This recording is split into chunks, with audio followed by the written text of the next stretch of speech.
A new policy for buying a home could go into effect as early as this summer. It will change what fees sellers have to pay realtors. News4Jax reporter Alicia Hatcher spoke to realtors about what this new policy could mean for you.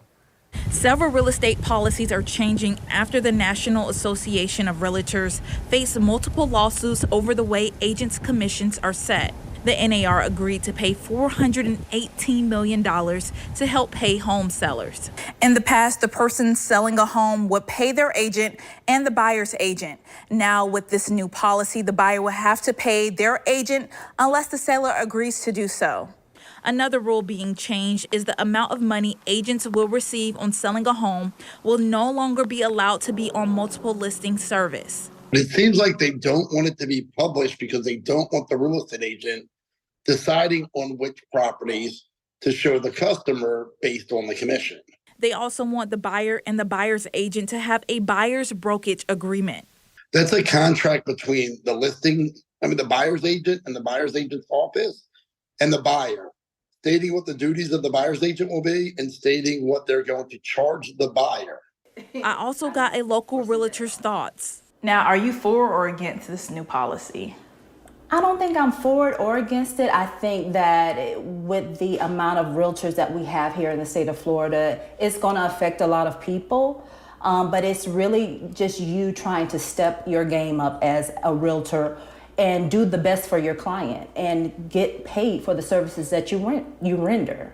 Our News4Jax insiders also shared their opinions. One person says, I can barely afford to buy my first home as it is with high interest rates and prices so high. How can I also pay an agent's commission? Insider Jackie Glass says, with the new rules, I think it will keep more money in the seller's pocket and I shouldn't have to fund a buyer's agent. That could be between the buyer giving their agent something, but right now in 2024, the going rate is 6 to 10%. The market will pick up now since commission is decided between seller/agent. If signed by a judge, this policy will go into effect by the summer. Alicia Hatcher, Channel 4, the local station. Well, March Madness has turned to March Sadness for Florida. All three men's teams and the state's sole women's team have fallen short. Yeah, the state's only women's team in the tournament lost last night. The Florida Gulf Coast women ended their season by a 3-point loss to the Oklahoma Sooners. FAU failed to duplicate their incredible run to the Final Four last season. The Owls rallied late to force overtime against Northwestern, but the Wildcats ran away with the game in the extra period, winning 77-65. Stetson lost in blowout fashion to the betting favorite, UConn. The end score there, 91-52. And the Gators lost in heartbreaking fashion by 2 points to Colorado in the final seconds of their game on Friday night. Gators' loss continued this tough start for SEC teams. Number 3 Kentucky lost to number 14 Oakland late Thursday night, and number 4 Auburn was upset by number 13 Yale shortly after Florida's loss. It's been a tough tournament. Oh, yeah. Well, Coach Dusty May is leaving Florida Atlantic for a 5-year deal with Michigan State. Michigan's president shared the news on X, writing, I am thrilled to welcome Dusty May to the University of Michigan as our new head basketball coach. May signed a 10-year deal with FAU last year. Michigan will pay out his $1 million contract. May won 60 games at FAU over the last 2 seasons. Well, the head women's coach at Louisiana State University is threatening to sue the Washington Post, and this is happening as her team is getting ready to defend its national title. Kim Mulkey says the paper has spent 2 years investigating what she calls a hit piece on her. She made the declaration during her opening statement in a press conference ahead of the Tigers' second-round matchup against Middle Tennessee. She says the reporter gave her a deadline to answer questions this past week, right before a game tip-off. Are you kidding me? This was a ridiculous deadline that LSU and I could not possibly meet, and the reporter knew it. It was just an attempt to prevent me from commenting and an attempt to distract us from this tournament. It ain't gonna work, buddy. I'm fed up, and I'm not gonna let the Washington Post attack this university, this awesome team of young women I have, or me without a fight. I've hired the best defamation law firm in the country, and I will sue the Washington Post if they publish a false story about me. She is fired up. The reporter confirmed he is working on a story about Mulkey, but the paper declined to comment. The Weather Authority. Pinpoint precision with Exact Track 4D. Dissecting storms, exposing dangerous conditions miles above the surface. Okay, so we finally said goodbye to all that rain yesterday. We did. We have some sunshine, though, today with a little bit of wind. A lot of wind, yeah. Hold on to your hats. It's one of those days you're going to want to put the string on, you know, and the bucket hat. But, yeah, wind.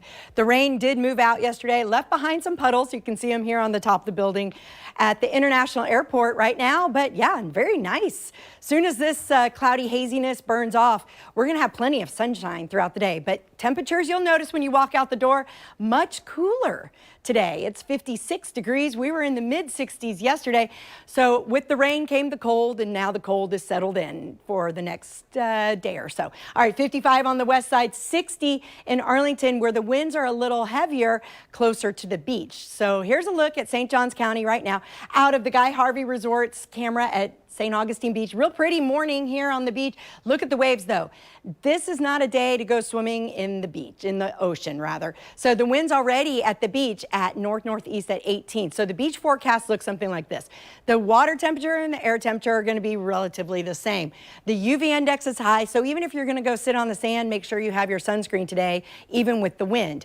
Now, the winds are going to be out of the northeast 10 to 15. We could see gusty conditions up to 30, 35. Seas are high, therefore the rip current risk is high, and that's going to be all the way down each one of our beaches from southeast Georgia all the way down to Flagler Beach. This is not a situation that you want to go into the water if you are an inexperienced swimmer. You don't even want to go surfing today. Current wind speeds right now are 18 at St. Augustine Beach, 14 down in Palm Coast. Not so bad inland, but you will feel the effects of a blustery day. Now, temperatures are going to warm up into the mid-60s throughout the day. 61 by 9 a.m., 55 in Waycross, 63 in Gainesville. We're going to pretty much stay in that range for the day. Overnight temperatures dropping again down into the mid-50s, high 50s in some spots. Monday looks to be a little warmer where we're going to tip into that 70-degree weather. Monday night, still really nice. So our sunrise forecast looks like this for Monday. Will be nice and dry, still windy, but temperatures in the upper 50s, lower 60s. So the forecast for tomorrow looks great too. So if you're on spring break, enjoy a nice 73-degree day. Here's your planning forecast for the week. We'll take a peek ahead to Good Friday as well, but we'll start to warm up Tuesday. Look at Wednesday. Wednesday afternoon, we're going to have afternoon showers into Thursday morning, some rain, but Good Friday looks to be very nice. And a peek ahead to Easter, I think there's going to be plenty of sunshine for a nice Easter sunrise.